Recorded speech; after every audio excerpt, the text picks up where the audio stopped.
Since the multiple fatal shootings in Kenosha, we've been worried about possible copycats, especially considering that the right hasn't really done much to denounce that domestic terrorist and has instead implied that people who go to other states with firearms, whether illegally obtained or not, to defend someone else's property and possibly get into self-defense situations is kind of a heroic thing.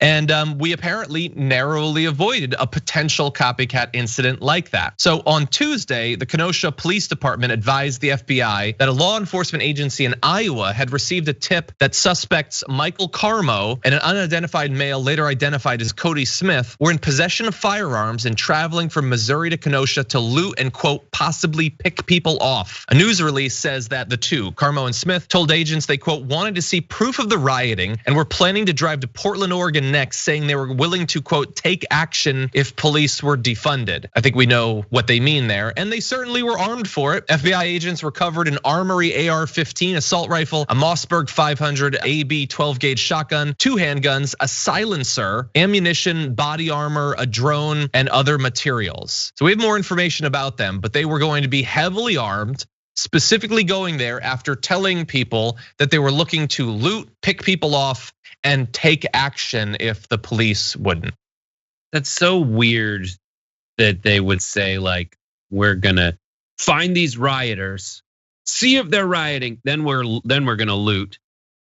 So like, what is the division there?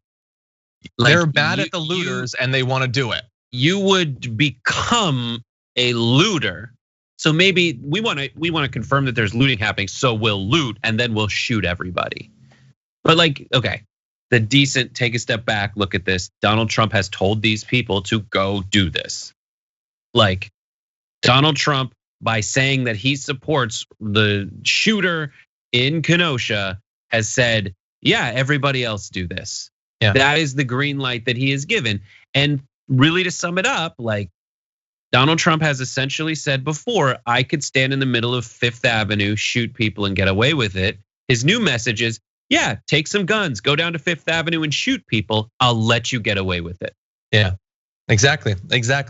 And to give you just a little bit more information about these individuals and help us to assess how likely actual violence was, Karmo reportedly told agents that he and Smith had been roommates in Missouri for about 4 weeks, that they worked together and are part of an organization called the 417 Second Amendment Militia. Karmo reportedly said the two decided to travel to Kenosha to see for themselves. Now, in terms of prior crimes, because I know that in America, technically, you're only supposed to dig into the past of people who have been fatally shot by the police, but we're gonna do it in this case with the militia members as well. Karmo has prior convictions, including for burglary, possession of a controlled substance, receiving stolen property, and evading a law enforcement officer resulting in injury or death. Smith has a prior misdemeanor domestic battery conviction in California and acknowledged regular drug use. As a result, both Karmo and Smith were prohibited from possessing firearms and ammunition. As a result of that, they're facing multiple charges that in theory could land them in jail for years or possibly decades with fines of about $250,000 or more. Who knows if it'll come to that? I don't know how much evidence the FBI and the ATF have. They're apparently working on this, but it certainly looks like they were going there to commit some crimes. You don't generally, like, I need to bring my AR-15 for self-defense, better bring a silencer. I don't know if that generally makes a lot of sense. Yeah. They also said they were going to do it.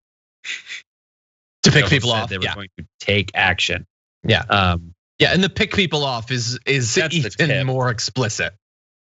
The tip said that they were going to possibly pick people off. So I don't know if they said that, but it says like they were going to take action if police were defunded. They're going to do these terrible things. So Joe Biden has condemned this kind of behavior. Donald Trump has not. He's done the opposite. He's emboldened it and told people to actually go do it. So pick your president. Pick your president. And the defunding the police thing is ridiculous. Like if they were defunded, and these guys don't even believe in that.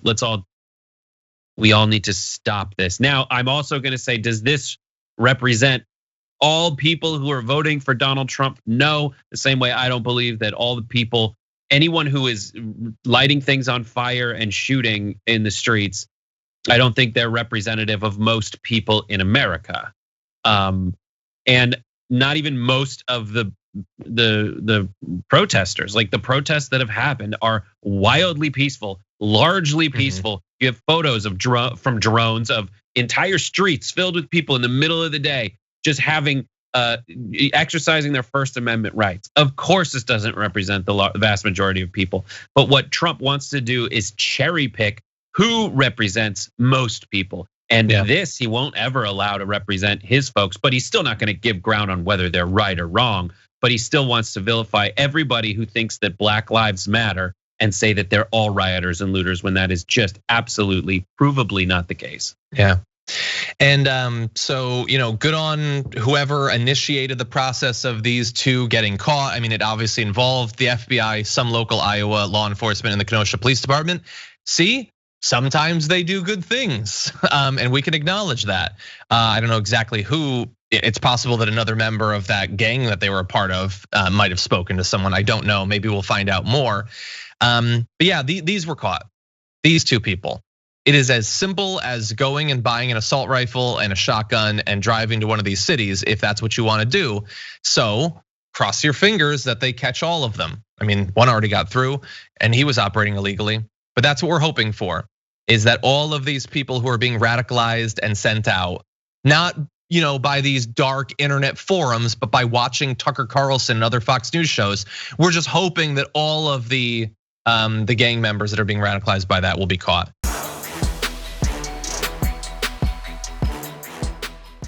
For more political news breakdowns, interviews, stories of activism, and me trying my hardest to care about the occasional big celebrity news story, subscribe to our YouTube channel at youtube.com/thedamagereport.